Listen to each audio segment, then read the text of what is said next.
नमस्कार दोस्तों, स्वागत आप सभी का मेरे YouTube channel Mayank study point पे। और मैं हूं आपका होस्ट मयंक साव। और आज का हमारा वीडियो टैक्सेशन का है, जिसके अंदर आज हम लोग एक नए टॉपिक के बारे में बात करेंगे। हालांकि हम लोग बेसिक्स अभी कर रहे थे, तो बेसिक्स का ही चैप्टर होगा, लेकिन आज का टॉपिक थोड़ा डिफरेंट होगा। तो चलिए वीडियो में आगे बढ़ते हैं। और वीडियो में आगे बढ़ने से पहले अगर आप सभी ने मेरे चैनल को अभी तक सब्सक्राइब नहीं किया है तो जल्दी से चैनल को करके सब्सक्राइब और प्रेस कर दिए बेल आइकन को भी, ताकि आपको हमारे आने वाले वीडियो का नोटिफिकेशन तुरंत मिले और आप उसे मिस ना कर सकें। तो बढ़ते हैं आज के मेरे टॉपिक की तरफ। तो चलिए आज कुछ नया सीख लेते हैं।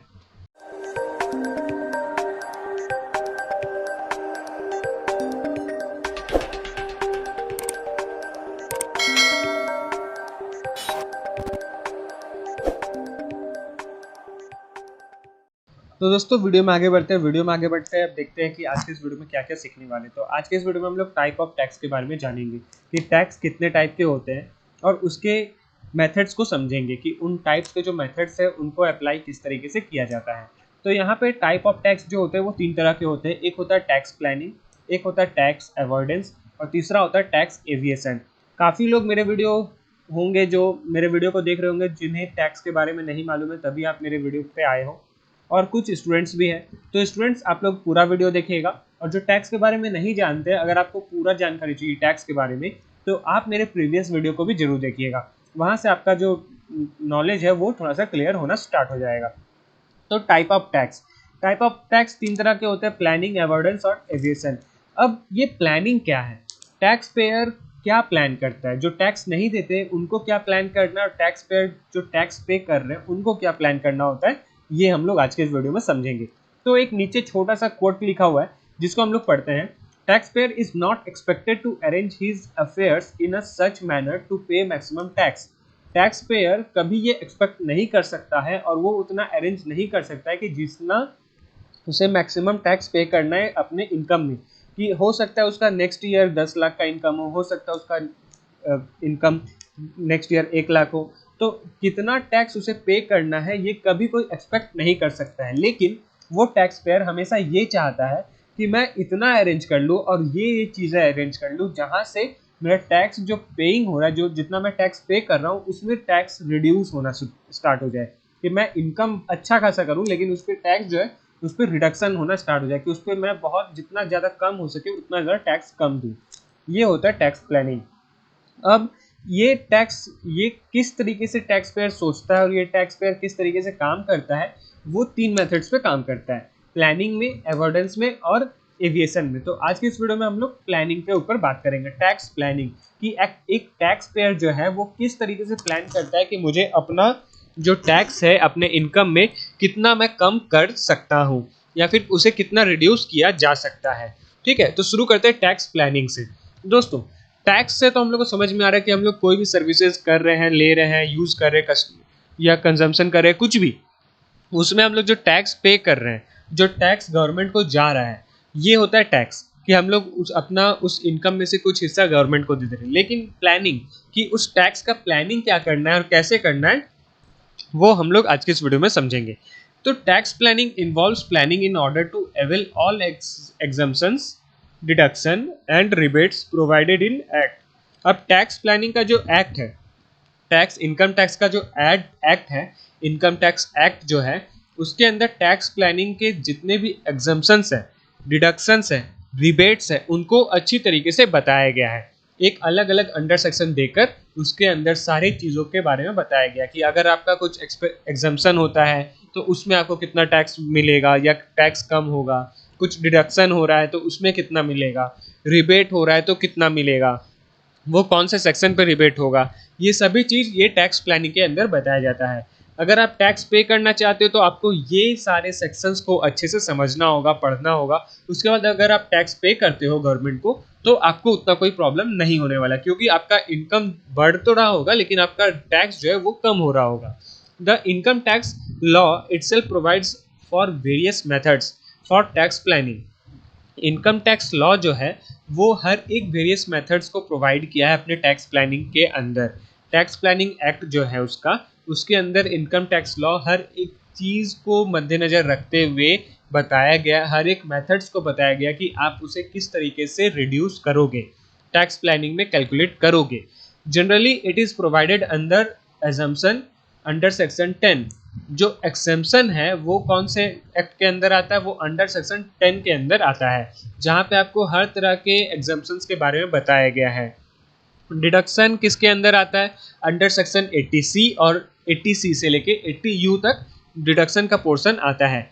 और रिबेट जो होता है वो एक तरह का रिलीफ होता है, वो रिलीफ या रिबेट्स हम लोग कह सकते हैं, जो आपको अगर आप अपना टैक्स ज़्यादा दे दिए हो गवर्नमेंट को कैलकुलेट करके, तो गवर्नमेंट आपको 1 महीने के अंदर अंदर आपको वापस टैक्स रिटर्न कर देता है, जो टैक्स पे है वो रिटर्न कर देता है, जो आप ज़्यादा टैक्स उसको दे दिए हो। Some of the provisions are enumerated below, कुछ प्रोविजंस जो है वो इन सेक्शंस में तो नहीं है, लेकिन उनको अलग अलग सेक्शंस में डिफाइन किया गया है। पहला जो सिक्योरिटी है, investment in securities provided under section 10 clause 15 के अंदर सिक्योरिटीज के बारे में बताया गया है। Interest on such securities is fully exempt from tax, जो भी आपका सिक्योरिटी में से टैक्स इंटरेस्ट मिल रहा है उसको पूरा का पूरा तरीके से एग्जेम्प्ट किया गया है टैक्स के अंदर, कि आपको जो भी इंटरेस्ट मिल रहा है उसको आपको एग्जेम्प्ट मिल जाएगा। फिर exemption under section 10A, 10B and 10BA, जो एग्जेम्पशन का अंडर सेक्शन है कि एग्जेम्पशन में क्या क्या हो रहा है उसको समझना। तो अंडर सेक्शन 10 जो हम लोगों ने स्टार्टिंग में देखा था, उसके अंदर 10A, 10B और 10BA के अंदर हम लोग को बताया जाता है कि कौन कौन सा एग्जेम्पशन आप लोग को कहाँ कहाँ पे देना पड़ेगा। फिर residential status of the person, अब वो उस आदमी का, जो आदमी भर रहा है इनकम टैक्स, उसका रेसिडेंशियल स्टेटस क्या है, वो फॉरेनर है, इंडियन है या क्या है। फिर चॉइस ऑफ अकाउंटिंग सिस्टम, वो कौन से अकाउंटिंग सिस्टम के थ्रू इनकम टैक्स फाइल कर रहा है। चॉइस ऑफ ऑर्गेनाइजेशन, कि वो कौन से ऑर्गेनाइजेशन के तरफ से इनकम टैक्स फाइल कर रहा है, फिर कौन से ऑर्गेनाइजेशन का इनकम टैक्स फाइल वो कर रहा है, ये होता है। फिर आता है टैक्स प्लानिंग, कि हर एक आदमी को टैक्स प्लानिंग करना क्यों ज़रूरी है, ये समझते हैं। अभी तक तो आपको ऊपर का समझ में आया होगा कि कौन कौन से सेक्शन के अंदर कौन कौन सी चीज़ें यूज़ की जाती है और उनसे लाभ उठाया जाता है। अब यहाँ पे बारी है कि हर एक आदमी को टैक्स प्लानिंग क्यों करना ज़रूरी है। Tax planning is resorted to maximize the cash inflow and minimize the cash outflow. दोस्तों, आप लोग अगर अकाउंटिंग पढ़े होंगे तो वहाँ पे आप लोग कैश फ्लो और कैश फ्लो के बारे में तो जरूर जानते होंगे। तो उसके अंदर कैश इनफ्लो आता था और कैश आउटफ्लो आता था। तो हर एक टैक्स पेयर ये प्लान करता है कि मैं ये कुछ ऐसा काम करूं जहां पे मेरा कैश का इनफ्लो तो बहुत ज़्यादा हो, लेकिन कैश का आउटफ्लो जो है वो एकदम कम हो, बिल्कुल कम हो। जैसे कि कोई इनकम टैक्स दे दिया या फिर किसी को लोन दे दिया, जितना कम हो उतना अच्छा। Since tax is kind of cost, the reduction of cost shall increase the profitability. Sorry, since tax यानी कि जो टैक्स है वो एक तरह का कास्ट है, जहाँ पे वो रिडक्शन यूज़ करता है और कॉस्ट सेल इंक्रीज, और जो उसका प्रॉफिटेबिलिटी होता है कॉस्ट का, वो इंक्रीज करने की कोशिश करता है। जो कॉस्ट ऑफ रिडक्शन है उसको इंक्रीज करना शुरू कर देता है उसके प्रॉफिटेबिलिटी से। Every prudence person to maximize the return shall increase the profits by restoring to a tool known as tax planning। और ये हर एक आदमी जो है अपना मैक्सिमम ऑफ रिटर्न जो है, रिटर्न का जो मैक्सिमाइज है, वो अपने इंक्रीमेंट ऑफ प्रॉफिट से रिस्टोर करता है, और वहाँ पे वो टैक्स प्लानिंग के थ्रू उन सभी टूल्स को समझता है कि अच्छा मुझे यहाँ पे इतने रुपए देने हैं, यहाँ पे इतने रुपए देने हैं, इतने रुपए मेरे बच गए, या फिर इतने रुपए मेरे वापस आने हैं। ये सारा चीज़ वो इसके अंदर ही समझता है, टैक्स प्लानिंग के अंदर ही वो अपने सारे पोर्शंस को, अपने सारे प्रॉब्लम्स का सॉल्यूशन ढूंढता है। ठीक है, अब आता है how is tool of tax planning exercise. अब ये टैक्स प्लानिंग जो टूल है इसको किस तरीके से एक्सरसाइज किया जाता है, इसके कुछ 7 फॉलोइंग फैक्टर्स है जो मैंने यहाँ पे लिख रखे हैं, उसे एक एक करके पढ़ते हैं और समझते हैं। पहला आता है the planning should be done before the accrual of income, कि अपने इनकम का इनकम से पहले किसी को अगर पैसे दे दिए, प्लानिंग अपने उस प्लानिंग से पहले किसी को अगर पैसा दे दिए तो क्या होगा। Any planning done after the accrual income is known as application of income and it may be lead to a conclusion of that there is a fraud. अगर आप लोग ऐसा प्लान करने के बाद या फिर प्लानिंग के पहले एक्रूअल इनकम का पैसा दे दिए कि चलो मेरा इनकम इतना होने वाला है, मैं इतने रुपए टैक्स पहले दे देता हूँ, और आपका प्लान जो है एक्रूअल इनकम, उसके बाद आपका जो प्लान है वो काम आता है, मतलब कि आप अपने प्लान में कुछ चेंजेस कर दिए, तो फिर आपके ऊपर फ्रॉड का भी चार्जेस लग सकता है।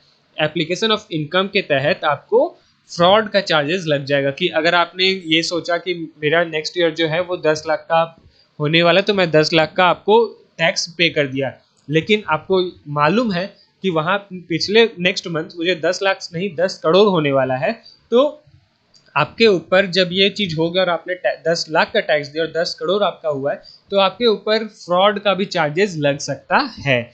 ठीक है, तो ये होता है टैक्स प्लानिंग का पहला पोर्शन, एक्सरसाइज। अब दूसरा है tax planning should be resorted at the source of income.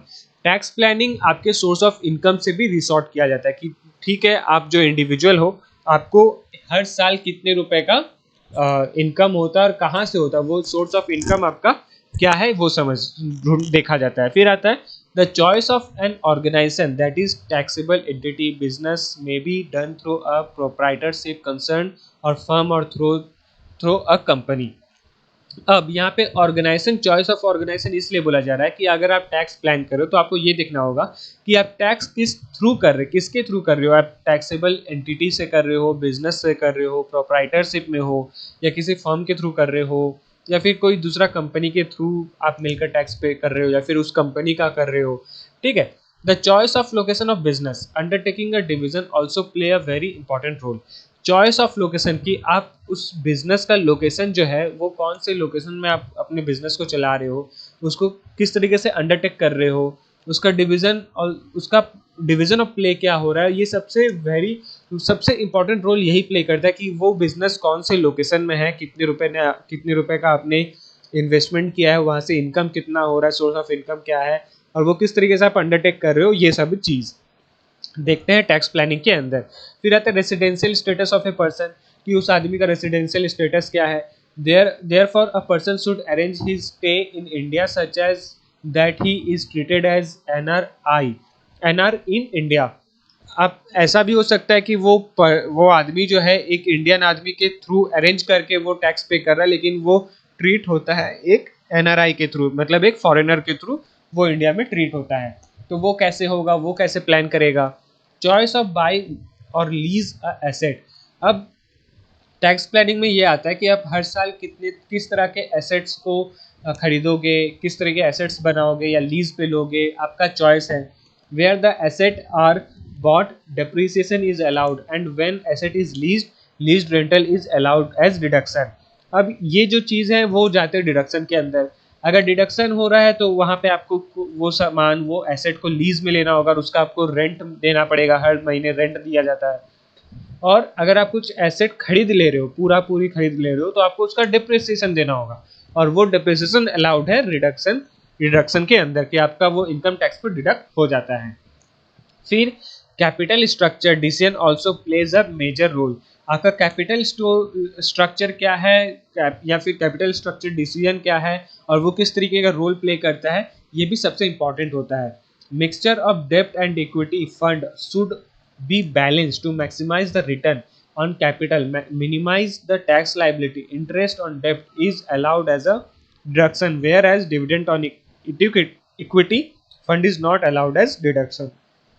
Interest जो है, इंटरेस्ट डेप्ट वो सब जो डिडक्शन में अलाउड होता है, लेकिन डिविडेंड, इक्विटी फंड, ये सब चीज़ जो होता है डिडक्शन में अलाउड नहीं होता। अगर आप आईटीआर फाइल कर रहे हो, इनकम टैक्स फाइल कर रहे हो, तो वहाँ पे आपको जो आप इक्विटी शेयर के पैसे हैं, डिविडेंड के पैसे हैं, वो चीज़ आपका डिडक्शन के अंदर नहीं आएगा। लेकिन वही चीज़ अगर आपको कहीं से डेप्ट का इंटरेस्ट मिल रहा है या फिर कुछ डेप्ट हो गया, तो वो डिडक्शन के अंदर जाता है।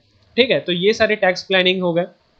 अब बात करते हैं टैक्स प्लानिंग के मेथड्स कौन कौन से हैं, कि आप टैक्स प्लानिंग कौन कौन से मेथड्स पे कैलकुलेट करते हो। सबसे पहला आता है short term tax planning. Short term से हम लोग को समझ में आता है कि वो 1 साल का हो गया तो 1 साल से कम का होगा। तो short range tax planning means the planning through thought of and executed and at the end of the income year of reduce taxable income in a legal way. अब शॉर्ट रेंज टैक्स प्लानिंग क्या हो रहा है कि जहाँ पे आप plan ऐसा कर रहे हो कि जहां आपको इनकम जो ईयर में हो रहा है वो जितना ज़्यादा कम हो सके, टैक्सेबल इनकम जो है वो एक सही तरीके से लीगल वे में भी हो, और आपका इनकम जो ईयर का इनकम है, end of the year income year, उसमें आपका टैक्सेबल इनकम जो है वो थोड़ा सा कम हो जाए, कि आपको ज़्यादा टैक्स पे नहीं करना पड़े।